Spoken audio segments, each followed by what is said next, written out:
And we're live. Okay. Welcome to the Cultured Bumpkin, you cultured bumpkins. This is chapter 11 of Northanger Abbey by Jane Austen. And of course, it's with Southern characters. So let's dive right in, shall we? Chapter 11. The morrow brought a very sober-looking morning, and the sun, making only a few efforts to appear, and Catherine augured from it everything most favorable to her wishes. A bright morning so early in the year, she allowed, would generally turn to rain, but a cloudy one foretold improvement as the day advanced. She applied to Mr. Allen for confirmation of her hopes, but Mr. Allen, not having his own skies and barometer about him, declined giving any absolute promise of sunshine. She applied to Mrs. Allen, and Mrs. Allen's opinion was more positive. She had no doubt in the world of its being a very fine day, if the clouds would only go off and the sun keep out. At about 11 o'clock, however, a few specks of small rain upon the windows caught Catherine's watchful eye, and said, "Oh dear, I do believe it'll be wet," broke from her in a most despondent tone. "I thought how it would be," said Mrs. Allen. "No walk for me today," sighed Catherine, "but perhaps it may come to nothing, or it may hold up before 12. "Perhaps it may, but then, my dear, it'll be so dirty." "Oh, that will not signify. I never mind dirt." "No," replied her friend very placidly, "I know you never mind dirt." After a short pause, "It comes on faster and faster," said Catherine, as she stood watching at a window. "So it does indeed. If it keeps raining, the streets will be very wet. There are 4 umbrellas up already. How I hate the sight of an umbrella. They are disagreeable things to carry. I'd much rather take a chair at any time." "It was such a nice-looking morning. I felt so convinced it'd be dry." "Anybody would have thought so, indeed. There will be very few people in the pump room if it rains all morning. I hope Mr. Allen will put on his greatcoat when he goes, but I dare say he'll not, and he'd rather do anything in the world than walk out in a greatcoat. I wonder he should dislike it. It must be so comfortable." The rain continued, fast though not heavy. Catherine went every 5 minutes to the clock, threatening on each return that if it still kept on raining after another 5 minutes, she would give up the matter as hopeless. The clock struck 12, and still it rained. "You'll not be able to go, my dear." "I do not quite despair yet. I shall not give it up till a quarter after 12. This is just the time of day for it to clear up, and I do think it looks a little brighter. It's 20 minutes after 12, and now I shall give it up entirely. Oh, that we had such weather here as they do at Udolpho, or at least in Tuscany and the south of France. The night that poor St. Aubin died, such beautiful weather." At 12:30, when Catherine's anxious attention to the weather was over, and she could no longer claim any merit from its amendment, the sky began voluntarily to clear. A gleam of sunshine took her quite by surprise. She looked round. The clouds were parting, and she instantly returned to the window to watch over and encourage the happy appearance. 10 minutes more made it certain that a bright afternoon would succeed, and justified the opinion of Mrs. Allen, who had always thought it would clear up. But whether Catherine might still expect her friends, whether there had not been too much rain for Miss Tilney to venture, must yet be a question.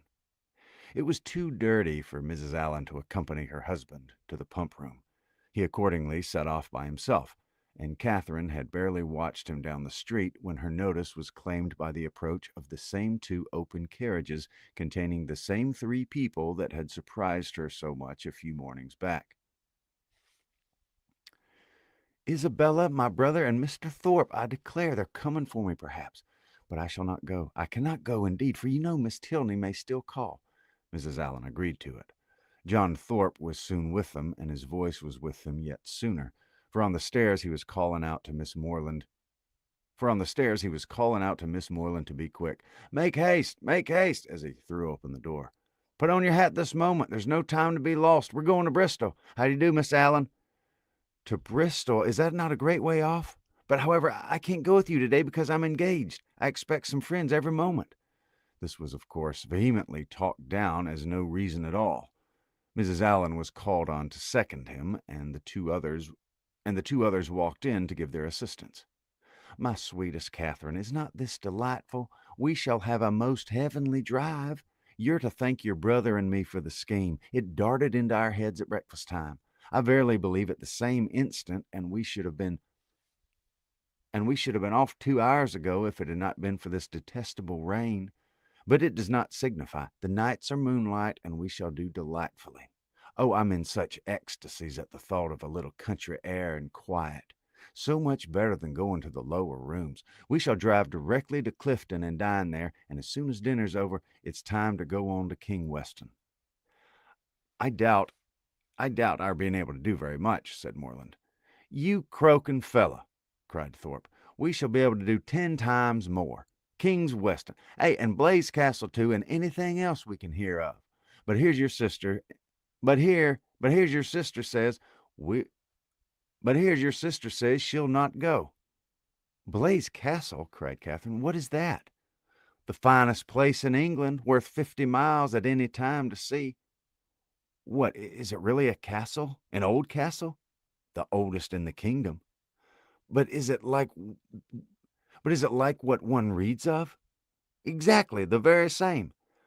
But now really, are there towers and long galleries? By dozens.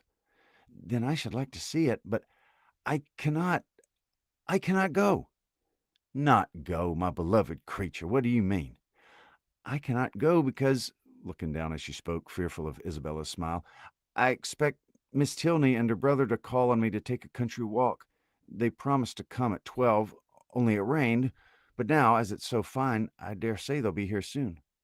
Not they, indeed, cried Thorpe, for as we turned into Broad Street, I saw him. Does not he drive a phaeton with bright chestnuts? I do not know, indeed. Yes, I know he does. I saw him. You're talking to a man you danced with last night, are you not? You're talking of the man you danced with last night, are you not? Yes. Well, I saw him at that moment turn at the Lansdowne Road driving a smart-looking girl. Did you indeed? Did, upon my soul. Knew him again directly, and he seemed to have got some pretty cattle, too. It's very odd, but I suppose they thought it would be too dirty for a walk. And well they might, for I never saw such dirt in my life. Walk? You could no more walk than you could fly. It's not been so dirty the whole winter. It has not been so dirty the whole winter. It's ankle deep everywhere. Isabella corroborated it. My dearest Catherine, you cannot form an idea of the dirt. Come, you must go. You cannot refuse going now. I should like to see the castle, but may we all go over it? May we go up every staircase and into every suite of rooms? But may we go all over it? May we go up every staircase and into every suite of rooms? Yes, yes, every hole and corner. But then, if they should only be gone for an hour till it's drier, and call by and by, make yourself easy. There's no danger of that, for I heard Tilney hallooing for a man who just passed by on horseback that they were going as far as Wick Rocks. Well, then I will. Shall I go, Mrs. Allen? Just as you please, my dear. Mrs. Allen, you must persuade her to go, was the general cry. Mrs. Allen was not inattentive to it. Well, my dear, said she, suppose you go. And in 2 minutes they were off. Catherine's feelings, as she got into the carriage, were in a very unsettled state, divided between regret for the loss of one great pleasure and the hope of soon enjoying another almost its equal in degree, however unlike in kind. She could not think the Tilneys had acted quite well by her, in so readily giving up their engagement without sending her any message of excuse. It was now but an hour later than the time fixed on for the beginning of their walk, and in spite of what she had heard of the prodigious accumulation of dirt in the course of that hour, she could not from her own observation help thinking that they might have gone with very little inconvenience. To feel herself slighted by them was very painful. On the other hand, the delight of exploring an edifice like Udolpho, as her fancy represented Blaise Castle to be, was such a counterpoise of good as might console her for almost anything. They passed briskly down Pulteney Street and through Laura Place without the exchange of many words. Thorpe talked to his horse, and she meditated by turns on broken promises and broken arches, phaetons and false hangings, tilneys and trap doors. As they entered Argyle buildings, however, she was roused by this address from her companion. "Who's that girl who looked at you so hard as she went by?" "Who? Where?" "On the right-hand pavement. She must almost be out of sight now." Catherine looked around and saw Miss Tilney leaning on her brother's arm, walking slowly down the street. She saw them both looking back at her. "Stop, stop, Mr. Thorpe," she impatiently cried. "It's Miss Tilney. It is indeed. How could you tell me they were gone?" "Stop, stop. I'll get out this moment and go to them." But to what purpose did she speak? Thorpe only lashed his horse into a brisker trot.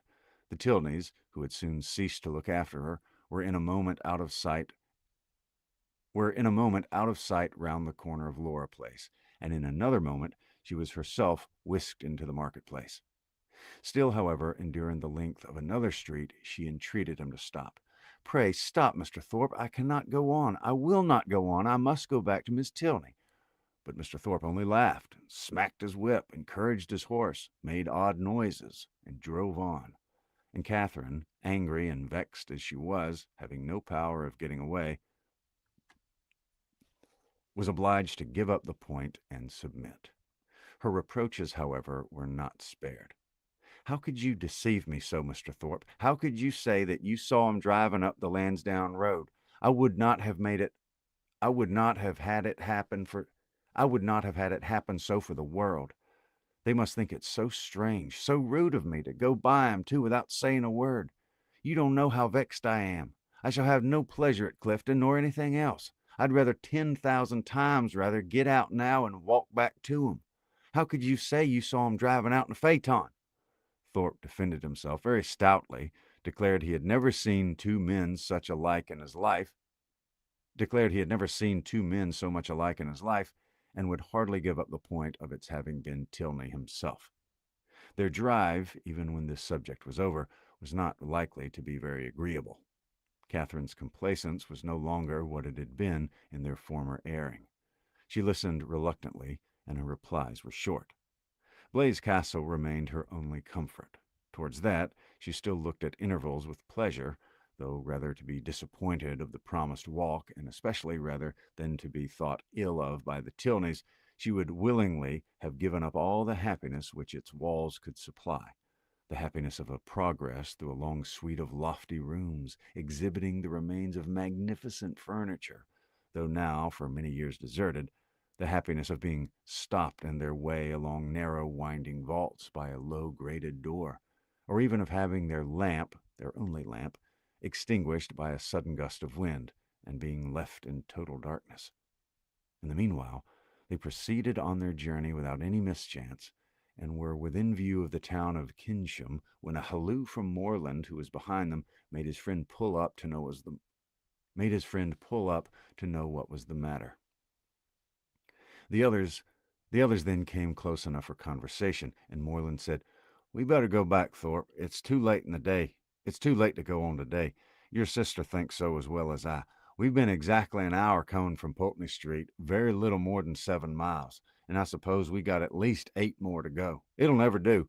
We set out a great deal too late. We had much better put it off till another day and turn around." "It's all one to me," replied Thorpe rather angrily, "It's all one to me," replied Thorpe rather angrily, and instantly turning his horse, they were on their way back to Bath. If your brother had not got such a beast to drive," said he soon afterwards, "we might have done it very well.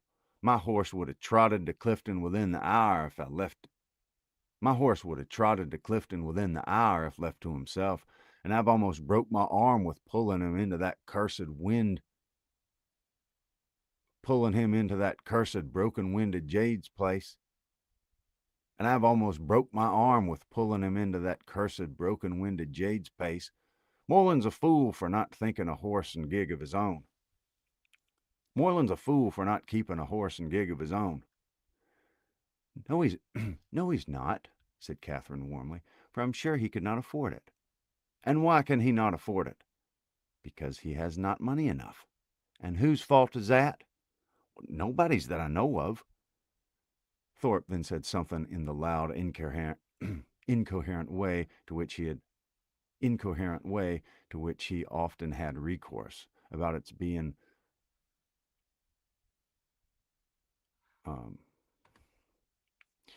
what a th- about its about what a thing it was to be miserly, and that if people who rolled in money could not afford things, he did not know who could, which Catherine did not even endeavor to understand.